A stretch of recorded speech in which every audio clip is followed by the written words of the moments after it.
Good day my dear friends. आज मेरे video का विषय है कि आप अपने भाग्य के स्वयं निर्माता हैं। You are the maker of your fate, your luck. ये बात सही है दोस्तों कि कभी हम भाग्य को कोसते हैं, कभी हम अपने कार्यों के लिए ईश्वर को दोष देते हैं, जबकि वास्तविकता ये है कि हम स्वयं अपने भाग्य के निर्माता हैं। यदि आप विपत्ति के सामने अपने भाग्य का सदा रोना रोते रहते हैं तो हमें स्मरण रखना चाहिए कि आज आप अपने जीवन में जो कुछ हैं उसके लिए स्वयं 100% जिम्मेदार हैं। आपने अपने भाग्य को अपने हाथों से बनाया है। आपके भूतकाल ने आपके वर्तमान को बनाया है और आपका वर्तमान आपके भविष्य को बनाएगा। आपने जो कुछ भूतकाल में किया है उसी के फल को आज आप भोग रहे हैं। यदि आप अपने वर्तमान को व्यवस्थित क्रम में रखने के लिए सावधान रहें तो भविष्य अब भी आपके हाथों में है। इसलिए आने वाली मुसीबतों के लिए भाग्य को हमें कभी नहीं कोसना चाहिए, वरन सच्चाइयों का साहस से सामना करना चाहिए। अपने जीवन के प्रति स्वयं को जिम्मेदार समझना और यह अनुभव करना कि आपके विचार, आपके शब्द और कर्म ही आपके भविष्य के आधार हैं। जीवन के प्रति आपका जो दृष्टिकोण है, जो एटीट्यूड है, में एक मुख्य परिवर्तन लाकर हम अपने भाग्य को बदल सकते हैं।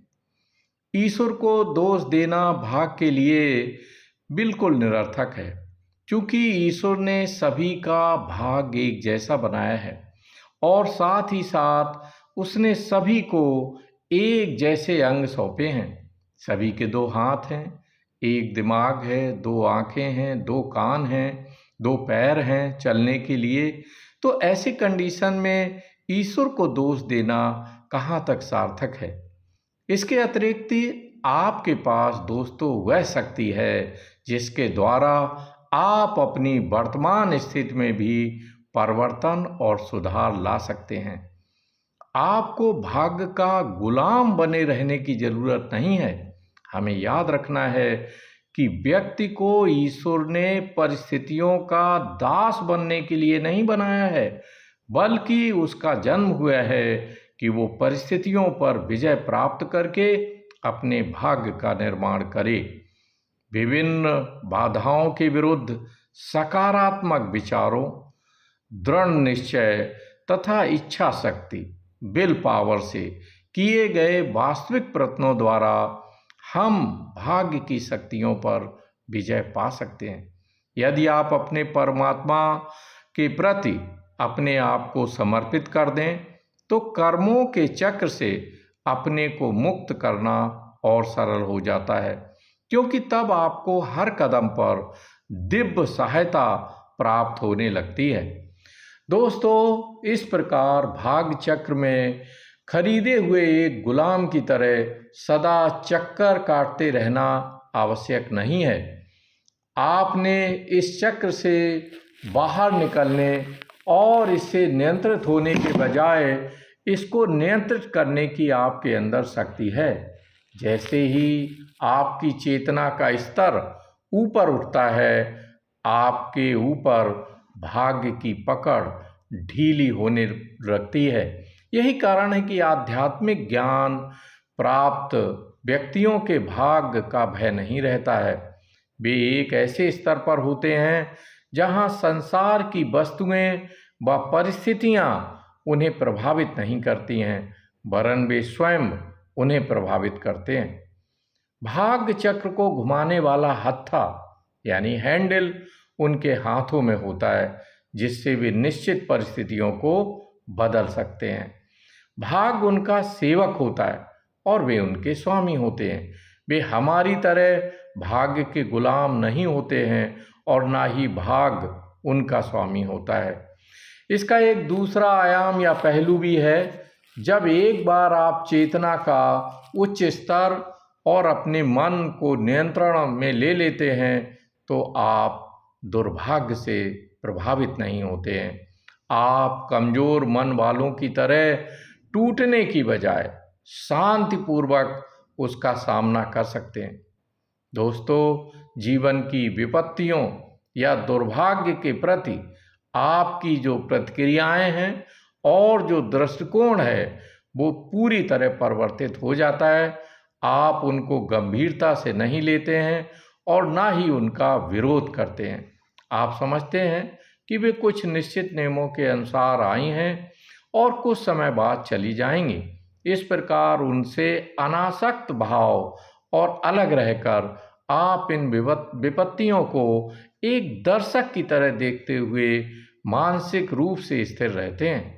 यह केवल मन है जहां आप सब प्रकार की पीड़ाएं, निराशाएं, चिंताएं, परेशानियां और भय आदि अनुभव करते हैं।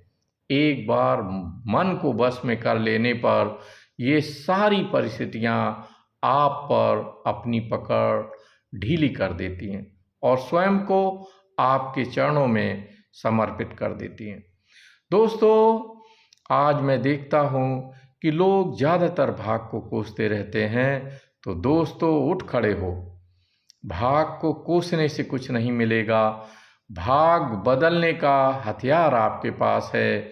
आपको ईश्वर ने बराबर से अंग दिए हैं, बराबर से सभी को समय सौंपा है। सभी के पास 24 घंटे का समय है और इन 24 घंटों के समय में ही कुछ लोग चरम ऊंचाइयों को छू लेते हैं और कुछ केवल भाग को कोसते रहते हैं। हमारे कर्म, हमारे विचार और हमारा जो एटीट्यूड, जीवन के प्रति दृष्टिकोण है, उससे हम अपने भाग्य को बदल सकते हैं। किसी ने एक पुस्तक लिखी कि फिलॉसफी ऑफ पॉवर्टी। तो फिलॉसफी ऑफ पॉवर्टी क्या है? फिलॉसफी ऑफ पॉवर्टी यानी गरीबी और दरिद्रता का जो दर्शन है वो यही है कि हम भाग और ईश्वर को कोसते रहते हैं, लेकिन अपने बल, अपनी ताकत, अपनी मानसिक शक्ति, इस पर विश्वास नहीं करते। मुझे पूरा विश्वास है कि दोस्तों, आप सब समय का अनुपालन करते हुए, एक अच्छे रूटीन को फॉलो करते हुए और साथ ही साथ एक अच्छा आप पूरा एक मानचित्र, एक रूटीन और एक दृष्टिकोण लेकर के आगे बढ़ें। जीवन में सफलताएं जरूर आपके चरण चूमेंगी। जय हिंद।